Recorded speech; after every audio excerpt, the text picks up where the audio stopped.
Today I'll be playing the part of somebody who's just signed up with DocuSign.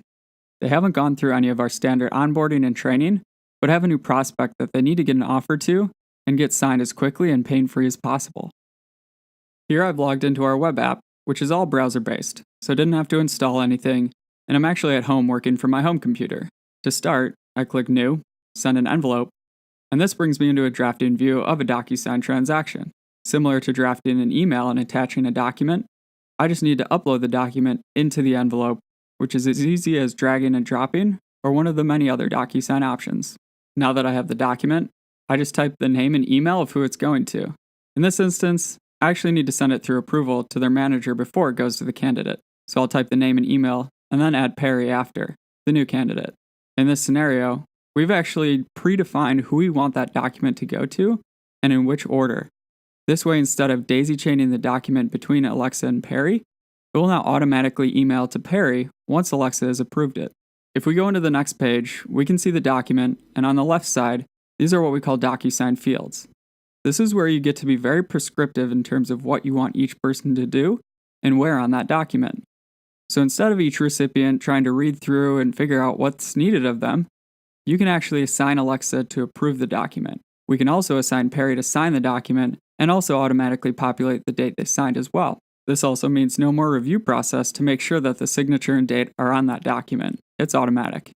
Once we hit send, we'll have visibility into the entire process and if it's been approved, and if the candidate has even viewed the offer yet. At this point, you may be thinking, what if I don't want to drag and drop these fields every time and add those recipients to the workflow? That's where DocuSign Templates allows you to actually standardize any piece of those envelope building blocks we just walked through. All I need to do is click Create Template, which brings me into a template creation view to name it something easy to recognize. I can also adjust the recipient roles to make it easier for the sender to know where to type the name in the email. You can standardize the email subject and message to the candidates as well. Most importantly is that we have the ability to set automatic reminders for these documents. What this means is instead of constantly hounding people via follow-up emails or phone calls, you can let DocuSign handle this automatically to keep that email top of inbox, but also to take that workload off your plate so you can concentrate on higher value tasks, like bringing in the best candidates.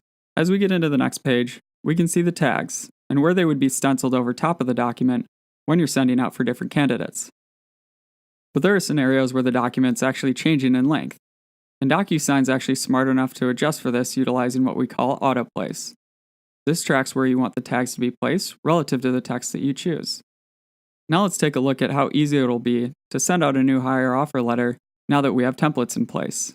I click Send an Envelope and upload a different offer for Sam this time, and we can see DocuSign smart enough to actually recognize that document and asks if we want to stencil on that workflow and tags, which we can automatically be applied as well. I also know that once the offer is accepted, I have to make sure that the new hire gets a packet filled out and signed as well. I've gone ahead and created an onboarding packet template as well, which I can select to bring in those documents and the parties that need to be notified. With document visibility, we've turned the entire onboarding process into a few clicks to send and automate the routing of documents. Now the approver gets only the offer letter, and when approved, will automatically go to Sam. Once he accepts the offer, he will automatically get another email with only the onboarding documents, but also IT will be notified right away to provision electronics. The same thing goes for the direct deposit information, which will automatically go to payroll. You'll have visibility into this entire process as well, without having to manually manage the paper flow. From here, all I need to do is type in the name and email of the manager and the new hire, and hit send.